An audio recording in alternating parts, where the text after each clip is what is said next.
Hey folks, it's Patriot, and in today's segment I wanted to share with you some lessons that we can learn from Hurricane Sandy and some of the observations from a first-hand responder that I have been interacting with.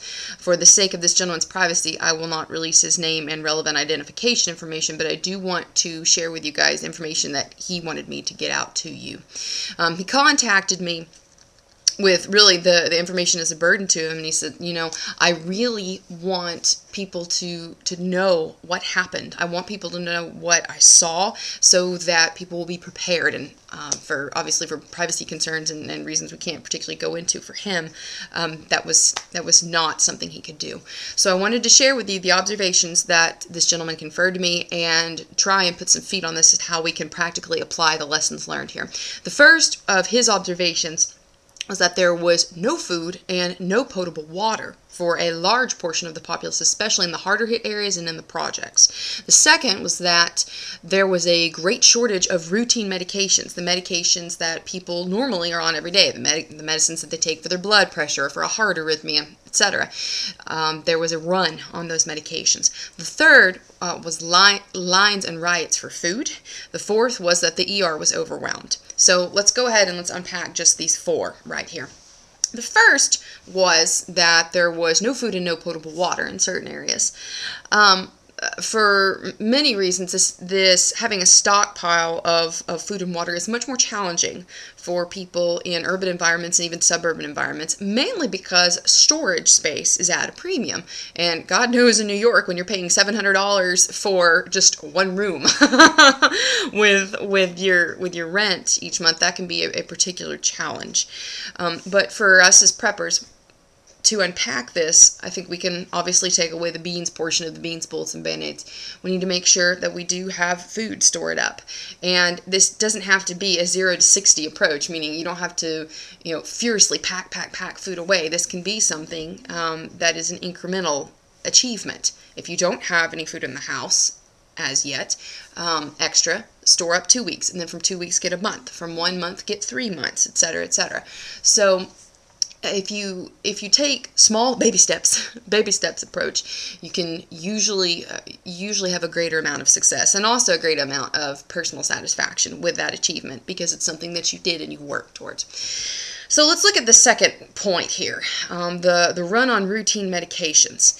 And one particular point I'd like to share with you guys that this gentleman noted, he said that the smaller local pharmacies, because their information was not backed up in a database nationally, the records were lost, and so many of these folks were not able to get a hold of their physicians to write them new prescriptions, and because of that they had to see the doctors at this makeshift hospital that this gentleman was part of. I am conflicted on this because I want to obviously support local business, etc. But folks, it is a very, very good idea for your own personal record keeping to have a list of all of your routine maintenance medications and your doctor, etc., etc., even if you wanted to go so far as to photocopy your scripts, so that way you've got proof, hey, this is really what I take, okay? That's just something to consider. But also from a practical standpoint, having your routine medications stored up, and I'll just put this out there, getting off of your routine medications if you can. For instance, not everybody can control blood pressure through lifestyle and diet, but a lot of people can. So if that is you, then I would submit to you that it's a good idea to try and get yourself off of those meds in favor of controlling your physical issues with lifestyle and diet, etc. The third is the lines and the riots for food. In one particular instance that this gentleman was sharing with me, a large firm in New York had contracted a mobile hamburger fries joint, had contracted them to go in and to this particular hard-hit area and provide meals for people, and they were disallowed from doing so by the local authorities because of fear of riots. They were having to exhibit a pretty substantial show of police force, etc., in order to keep the populace calm. So there are multiple points that we can take from this. Number one is that the stomach is a very powerful driver, and people will do very crazy things for food. People will also, let me rephrase this. it's good for us to not have to wade into that. Even if it's just a last minute, oh, I'm going to go to Walmart and stock up or whatever. I don't want to have to be doing that. I want to be able to bug in, particularly in this case, stay home, stay put, stay in a familiar environment where my movement, my visibility to other people is minimized. I need to be able to stay in my space and have my needs met. So again, storing up your food, etc. But also minimizing your contact, if necessary, with an unknown outside world is probably a good idea, not only for your own personal safety, but also to decrease your exposure to disease. Good idea. The fourth is that the emergency room was overwhelmed. In the instance that this gentleman conferred to me, the physician, the ER physician that he interacted with, had stated that their patient load was 3 times normal, and they were working on half staff with their RNs, not to mention LPNs, etc., etc. There are many reasons for this understaffing. Number one, much of the medical staff was affected by the hurricane as well.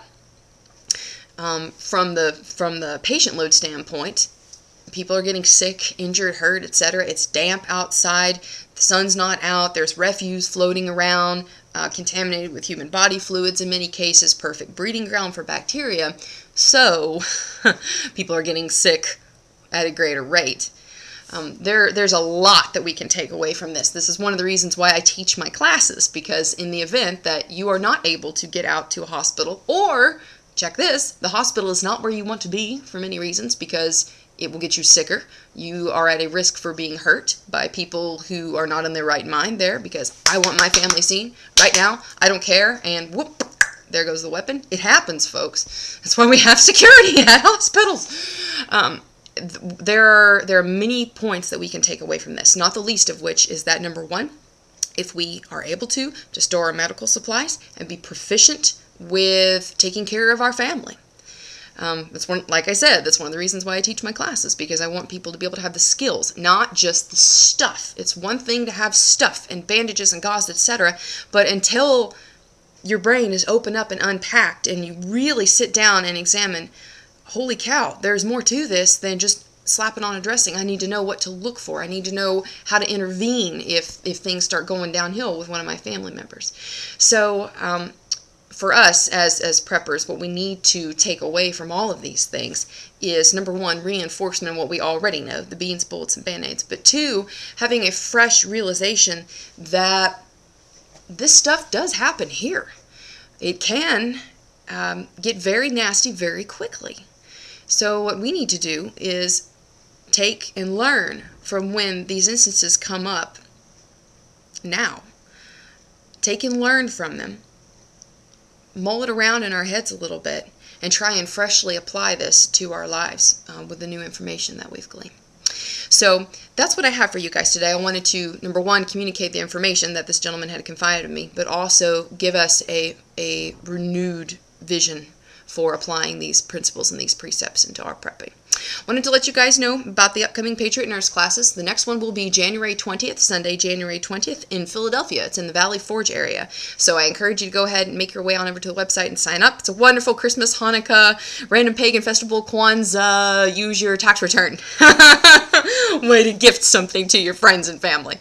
I made that on one of my Facebook updates, and that was pretty well received. The all-inclusive gift for your family member. So Sunday, January 20th in Philadelphia. February 10th, Sellersburg, Indiana. And February 24th is the Fort Lauderdale class. That's going to be oceanfront. So that's going to be a really, really neat class. Yes, get away and come train with Patriot Nurse on the beach. Roughing it. Then March, I have the Texas classes. April's Yakima, Washington, and then May is Indianapolis. So that's what I have for you guys today, and I hope it was helpful for you. So for now, it's Patriot Nurse signing off, and I'll see y'all later.